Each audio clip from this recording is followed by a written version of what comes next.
Okay, thank you for joining Shelby and me as we continue reading October Sky. We're starting chapter 8, Construction of the Cape. At the other Cape, the one in Florida, business was booming. The Air Force was launching ballistic missiles every week. Most of them blew up spectacularly, but a few wobbled downrange. On February 5, 1958, the hapless Vanguard team tried again for orbit and failed, although this time their rocket managed to at least clear the gantry before it blew up. On March 17th, they gave it another shot and this time orbited a 3.24-pound satellite nicknamed Grapefruit.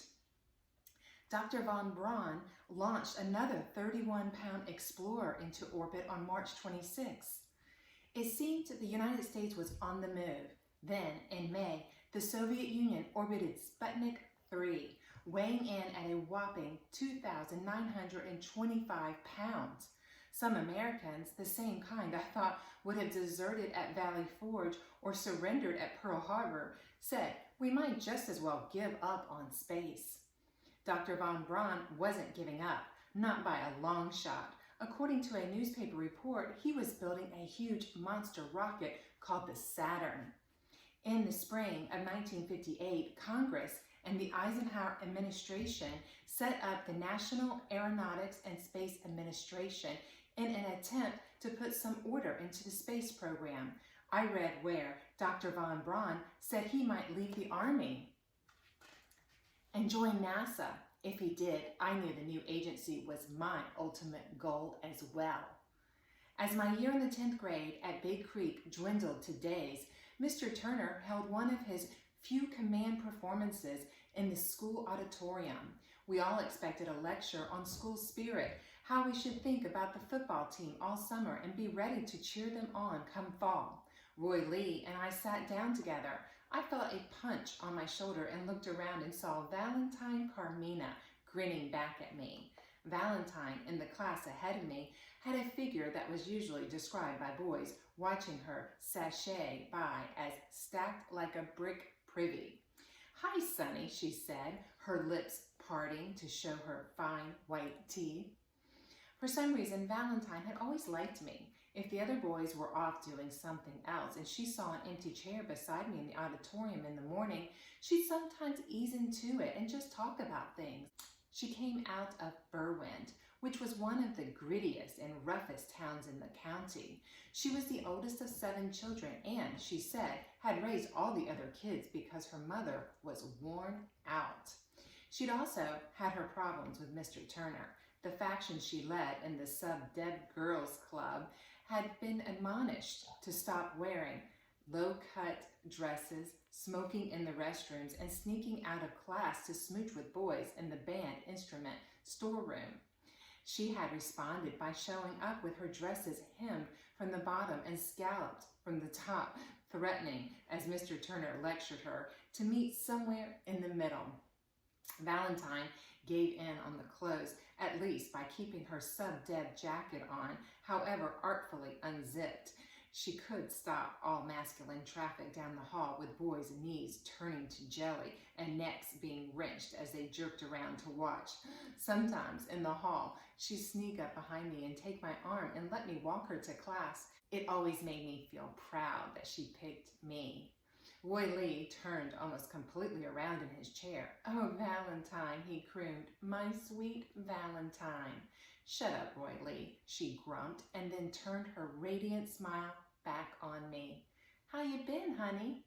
I never quite knew what to say to her. "I'm okay, thanks," I replied mundanely. "How about you?"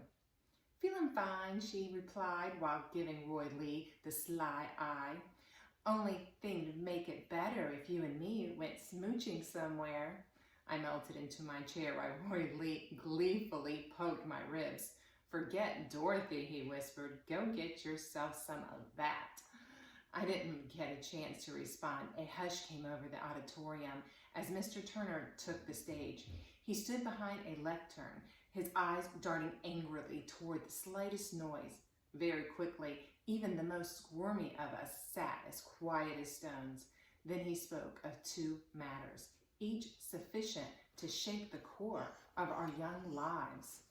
Big Creek High School, Mr. Turner said in his shrill voice, had been placed on football suspension for the 1958 season.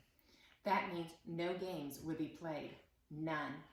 The reason for the suspension was this: a group of well-meaning parents, the football fathers, had failed in their suit to force the West Virginia High School Athletic Commission to let Big Creek play in the 1957 state championship game. We all sat in dumb shock. He might as well have announced he was going to burn down the school. There was a groan from the knot of football players. Coach Gaynor stood up and hushed them. Act like men, he said. Show them what you're made of. Mr. Turner had more to say. Big Creek was to be restructured, he said, beginning with the junior class. A more challenging academic curriculum was to be installed, the result of Sputnik and the worry over how badly educated America's children were compared to Russian kids. Mr. Turner gripped the lectern and looked down on us. There will be no more easy classes at this school, he announced.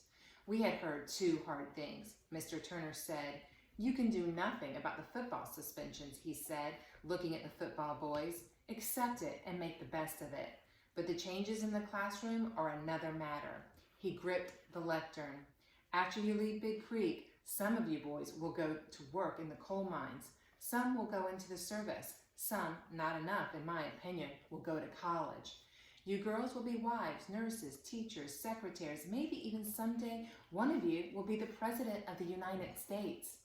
There was a murmur of laughter, quickly smothered by dour looks from the other students. Mr. Turner swept his gaze over us, his expression proud and certain. "The newspaper and television say the Russian students are the best in the world," he said. "They tell us how intelligent they are, how advanced, and how all the world may have to bow down to them when they take over. Well, I'm here to tell you, Big Creek students have nothing to be ashamed of in front of anybody. You come armed with a wonderful education provided by caring teachers. You come from the toughest state in the Union. The Russians, I pity them.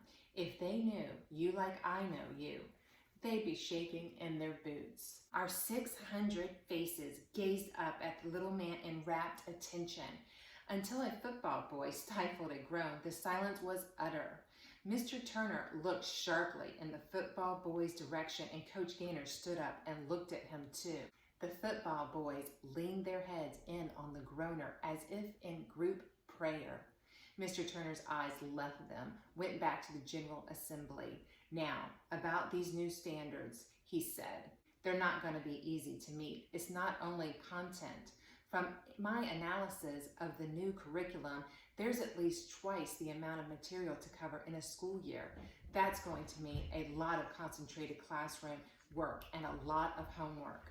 You must completely dedicate yourselves to it. To do less will be to let down your country, your state, your parents, your teachers, and ultimately yourselves. Remember this: the only good citizen is the well-educated citizen. Consider this poem by William Ernest Henley," he said, opening a book and adjusting his glasses. "Ugh," Roy Lee growled, getting restless. I could sense a stirring in the student body. Mr. Turner had kept our attention until then. But a poem? Mr. Turner's poem turned out to be Invictus.